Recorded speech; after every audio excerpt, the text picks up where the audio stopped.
9:30 থেকে দেখতে পেলে না? না কি বলবে, এত বাজে মানে মিসম্যানেজমেন্ট আমরা ভাবতে পারিনি কখনো। টাকা রীতিমতো চুরি করা হলো, জনজনকে লুট করা হলো। এত দামি টিকিট কেটে ঢুকলাম, 1 সেকেন্ডের জন্য মেসিকে দেখতে পেলাম না স্ক্রিনে ছাড়া। চলো এবার এটাকে ছাড়বো দাদা, এবার আসো, চলে এসো। হয়ে গেল। ছেড়ে দাও দাদা, দীপঙ্কর দা। এবার তাদের সাথে কথা বলি। মেসিকে দেখতে পেয়েছেন? না দেখতে পেয়েছেন মেসিকে? টোটাল একদমই না। খুব বাজে। মেসিকে দেখতে পেয়েছেন? মেসিকে দেখতে না কিচ্ছু দেখতে পাইনি। দেখতে এসেছিল নিজেদের টাকা, আমাদের টাকায় গার্লফ্রেন্ড দেখতেছিল আমরা। দেখতে পেয়েছেন? একদম আমরা অনেক বিশ্বাসে দেখতে পেয়েছি, মেসিকে এক ঝলকও দেখতে পাননি? কিচ্ছু দেখতে পাইনি। মেসিকে দেখতে পেয়েছেন? মেসিকে দেখতে পেয়েছেন? না কাউকে আপনি ছোট্ট বাচ্চাকে নিয়ে এসেছেন, তাও দেখতে পাবেন? এত দূর জার্নি করে এসেও দেখতে পাননি? মেসিকে দেখতে পেয়েছেন? ডিসগ্রেস, কিছুই দেখতে পাইনি। না দিদি, কলকাতা মিডিয়া এবং কলকাতা পুলিশ মিলে পুরো প্রোগ্রামটাকে নষ্ট করে দিয়েছে। অনিকধর আর সৌরভ গাঙ্গুকে দেখতে এসেছিলাম, আর কাউকে দেখতে আসিনি এখানে। অনেক ধরে সৌরভ গাঙ্গুলি। হ্যাঁ, আর কাউকে মেসিকে দেখতে পাইনি। অরূপ বিশ্বাসকে দেখেছি ভালোভাবে সেলফি তুলতে, অরূপ বিশ্বাসকে মনে হচ্ছিল মেসির জায়গায় অরূপ বিশ্বাসকে নিয়ে প্রোগ্রাম হচ্ছে। সেটা দেখাবেন এই মুহূর্তে। এক ঝলকে দেখতে পাইনি। 3,338 টাকা। যে ছবি এতক্ষণ মধুকল্পিতা দেখাচ্ছিল, স্টেডিয়ামের বাইরের ছবিটা মধুকল্পিতা আমাদের দেখাচ্ছিল। আরো একবার চলে যাবো সরাসরি কৌস্তবের কাছে। কৌস্তব, স্টেডিয়ামের ভিতরে এই মুহূর্তে কি পরিস্থিতি সেটা দেখবো।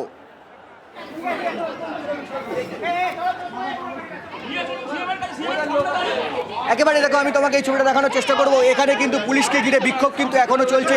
যে জনতারা এসেছিল তারা কিন্তু এখনো বিক্ষোভ দেখাচ্ছেন, অর্থাৎ যারা এখনো বেরোতে পারেননি তারা কিন্তু এখনো পুলিশকে ঘিরে বিক্ষোভ দেখাচ্ছেন। মেসিকে কেন তারা দেখতে পারলেন না তা নিয়ে কিন্তু তাদের ক্ষোভ রয়েছে, এবং পুলিশের ভূমিকা নিয়ে কিন্তু যথেষ্ট যথেষ্ট যথেষ্ট প্রশ্নচিহ্ন রয়েছে। আমি আমার ক্যামেরা পার্সনকে বলবো ঠিক এখানটা আসতে, যেখানে ঠিক যেই জায়গাটায় আগুন ধরিয়ে দেওয়া হয়েছিল এবং যুবভারতী ক্রীড়াঙ্গনের ঠিক টানেল দিয়ে বেরোনোর মুখে ডান দিকে যে দুটো ক্যানোপি রয়েছে, সেই ক্যানোপির যেই জায়গাটা ঠিক রিজার্ভ বেঞ্চ, ওই রিজার্ভ বেঞ্চের সামনেটা, ওই জায়গাটা আগুন ধরিয়ে দেওয়া হয়। অর্থাৎ কিনা পুলিশের ভূমিকা এবং জনতা যখন উন্মত্ত হয়ে ওঠে তাদেরকে তারা সামাল দিতে টোটালি ব্যর্থ, এবং তারপরে কিন্তু এই জায়গাটা আগুন ধরিয়ে দেওয়া হয়। নিঃসন্দেহে আজকের এই ঘটনা নিন্দনীয়, এবং বিশ্ব ফুটবলে বাংলার ফুটবলের এই যে বাংলার ফুটবল নিয়ে এত কথা বলা হয়, বাংলার ফুটবলের এত ইতিহাসের কথা বলা হয়, বাংলার ফুটবল কিন্তু নিন্দিত হতে থাকবে আজকের এই ঘটনায়। এবং যুবভারতী ক্রীড়াঙ্গন কার্যত রণক্ষেত্রের আকার ধারণ করেছে, এবং এই যুবভারতীর ছবি আমরা বোধহয় কেউই আশা করিনি। যেই যুবভারতীতে আজ থেকে 14 বছর আগে লিওনেল মেসি এখানে আর্জেন্টিনার জার্সিতে ভেনেজুয়েলার এগেনস্টে খেলে গেছিলেন, তিনিও হয়তো প্রত্যাশা করেননি এই যুবভারতীর চেহারা কখনো এরকম হতে পারে।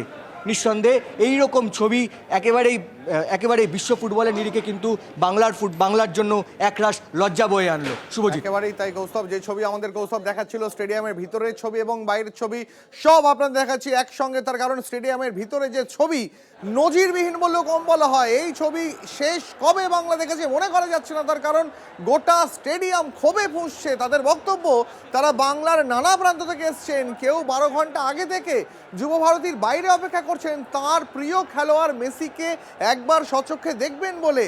কিন্তু মেসিকে ঘিরে কিছু অবাঞ্ছিত মানুষের ভিড়ের জন্য তারা মেসিকে একবারের জন্য চোখের দেখা দেখতে পারেননি, আর তাই তারা ক্ষোভে ফুঁসছেন। সেই ক্ষোভই আছড়ে পড়ে যুবভারতী স্টেডিয়ামে। যুবভারতী স্টেডিয়াম কার্যত লণ্ডভণ্ড পরিস্থিতি এই মুহূর্তে। এই ঘটনায় আহত হয়েছেন বহু মানুষ, তারা অনেকে স্টেডিয়ামের ভিতরে ছিলেন। আপনার সাথে কি হয়েছে? আমি রেলিং এর এপারেই ছিলাম। রুল দিয়ে ফার্স্টে রেলিং এর ভেতর থেকে গুঁতো মারছে, এবার আমার সামনে গুঁতো মারতে এসছে, আমি লাঠিটা ধরে নিয়েছি, এটা আমার দোষ ছিল। এবার লাঠিটা যেহেতু ধরেছি, লাঠিটা টেনে নিয়ে বাইরে থেকে ঘুরে এসে মারলো। আমি হাত দিয়ে ধরলাম, আমি হাত দিয়ে করলাম, ধরে আমি পালাতে যাচ্ছি, আমার পিঠে মারলো দুম করে। আপনি কি মেসিকে এক ঝলকও দেখতে পেয়েছেন? একদম না, এক সেকেন্ড কেউ দেখতে পায়। দেখতে পেয়েছেন কেউ? আপনার কোথায় লেগেছে? আমার হাতে লেগেছে, পায়ে এখানে পড়ে গেছি, আর পিঠে এই জায়গাটা মেরেছে। এই মুহূর্তে দেখানোর চেষ্টা করি, আপনি কোথা থেকে আসছেন? আমি টালিগঞ্জ হরিদেবপুর থেকে আসছি। কত টাকা দিয়ে টিকিট কেটেছিলেন? আমি 4,880। 4,880, কিন্তু এক ঝলকও দেখতে পেলেন না? এক সেকেন্ডের জন্য দেখতে। উনি টালিগঞ্জ এরিয়া থেকে এসেছেন, কিন্তু মেসিকে তিনি এক ঝলকের জন্যও দেখতে পেলেন না, অন্তত এমনটাই বলছেন তিনি। মানে এই হচ্ছে আজকের ছবি। রাত্রেই দেখো আইন শৃঙ্খলা পরিস্থিতি হাতের বাইরে বেরিয়ে গেলে পুলিশের তরফ থেকে এসওপি অনুযায়ী যা করার সেটা করবে পুলিশ, এটা মোটামুটি আমরা অনুমান করতে পারি। কিন্তু আজকে জলের বোতল নিয়ে কি করে ঢুকলো? সুশোভন আমাদের সঙ্গে রয়েছেন। সুশোভন, এইরকম একটা হাই প্রোফাইল একটা ইভেন্ট, সেখানে জলের বোতল নিয়ে ঢুকে যাচ্ছে দর্শকরা, ইট নিয়ে ঢুকে যাচ্ছে দর্শকরা। এই পুলিশকে তো আমরা দেখেছি মধ্যরাতে চাকরি প্রার্থীদের পিটিয়ে তুলে দেয়, সেই পুলিশ তাহলে তখন কি করছিল?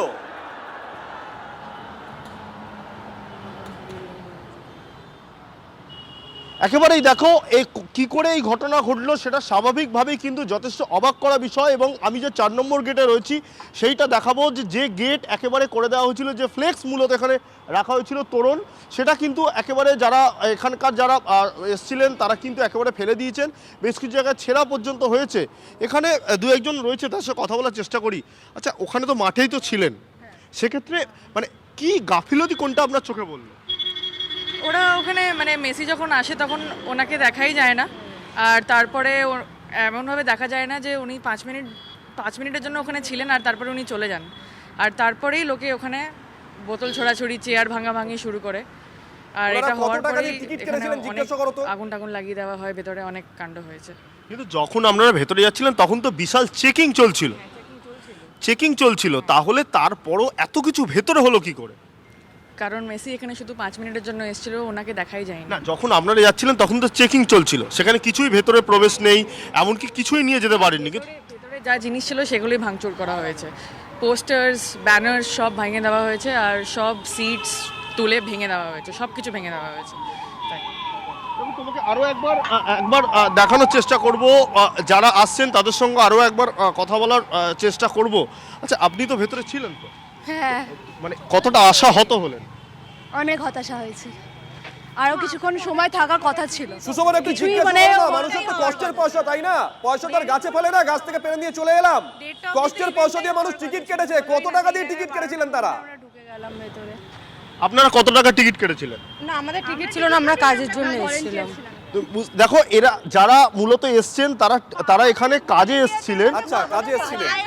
পায়ে লেগেছে, বোতল ছুঁড়ে মারছে লোকজন। আপনারা ভলেন্টিয়ার ছিলেন? হ্যাঁ, ভেতরে ছিলাম। আপনারাও আহত হয়েছেন? না, আমাদের যে গ্রুপে ছিল অনেকে লেগেছে, হাত একজনের হাত ছিলাম যে খেলা দেখবো সবাইকে, হ্যাঁ, কিন্তু কিছুই তো আর হতে পারিনি।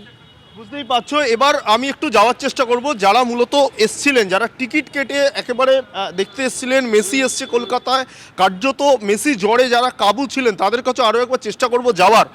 এখানে দেখতে পাচ্ছ যে বেশ কিছু সমর্থক তারা দাঁড়িয়ে রয়েছেন। দাদা, একটা কথা জিজ্ঞাসা করব, আপনারা এসছিলেন, কোত্থেকে এসছিলেন, কত টাকা টিকিট কেটেছিলেন? আমরা মোটামুটি সবাই এসেছিলাম দমদম থেকে, বরানগর, মানে এখানে সবাই দমদমে বাড়ি, আমার বাড়ি বরানগরে। আমি দমদমে সবার সাথে মিট করে তারপরে এসেছি। কত টাকা টিকিট কেটেছিলেন? আমরা মোটামুটি ওই 4881, এই 481। যেটা হলো সেটা হচ্ছে দিনে দুপুরে ডাকাতি, মানে সাধারণ মানুষকে দেখানোর জন্য। গাড়িটা যেটা ছিল সেটার সানরুফও ছিল, খুব সহজে চাইলেই সানরুফ থেকে বেরিয়ে গাড়িটা নিয়ে যখন ট্র্যাক অবধি এলোই, তো ওখান দিয়ে সানরুফ থেকে বেরিয়ে ওরা চাইলে পুরোটা ঘোরাতে পারতো, হাত দেখাতে পারতো। এত মানুষ এত পয়সা দিয়ে টিকিট কেটে এসছে, কেউ নিজের অফিস বাতিল করে, কেউ আমি থাকি চাকরি করি, আমি চাকরি সূত্রে বিহারে থাকি, আমি আজকে ট্রেন ধরে ভোরে ঢুকেছিলাম, ঠিক আছে। এই তো হলো অবস্থা। সেটাও করলো না, সানরুফে ঘোরালো না গাড়িতে। এবং এছাড়াও আর একটা যেটা করলো, পুলিশ দিয়ে পুরোটা ঘিরে, ওদের পার্সোনাল বডিগার্ড শতদ্রু দত্ত এবং বাকি যারা ছিল 5-6 জন মিলে ওরা পুরো হাতে মানে পায়ে হেঁটে ঘুরতে পারতো, হাত দেখাতে পারতো, সবাই খুশি হলো। কিন্তু কি হলো এটা নিয়ে মুখ খুললে খুব বাজের দিকে ব্যাপারটা যাবে, যেটা সবাই দেখতে পেলো কি হলো। মানে এতটা আশা নিয়ে এসেছিলেন, সেই আশা তো পূরণ হলোই না, একটা অন্য স্মৃতি নিয়ে যাচ্ছে। একদমই না, একদম অন্য স্মৃতি বলতে আমাদের খারাপ লাগছে এক জায়গাটাই, যে আমাদের একটা সুযোগ হয়েছিল যে এত কাছ থেকে মেসিকে দেখতে পারবো, যেটা আমরা ভগবান বানি ওনাকে, এত কাছ থেকে দেখতে পারবো। কিন্তু জিনিসটাকে পুরো পণ্ড হয়ে গেল জিনিসটা।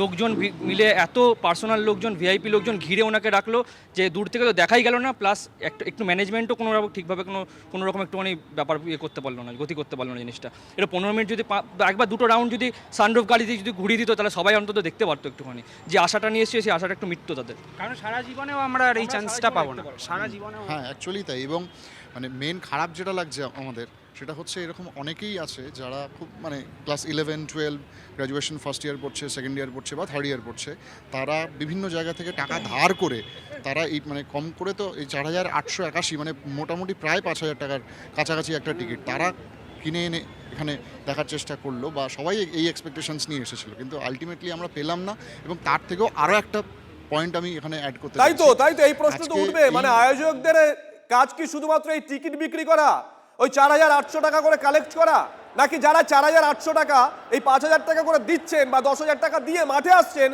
তারা যাতে সুষ্ঠুভাবে ইভেন্টটা দেখতে পারে সেটা আয়োজন করা? আপনার এই প্রশ্ন উঠছে।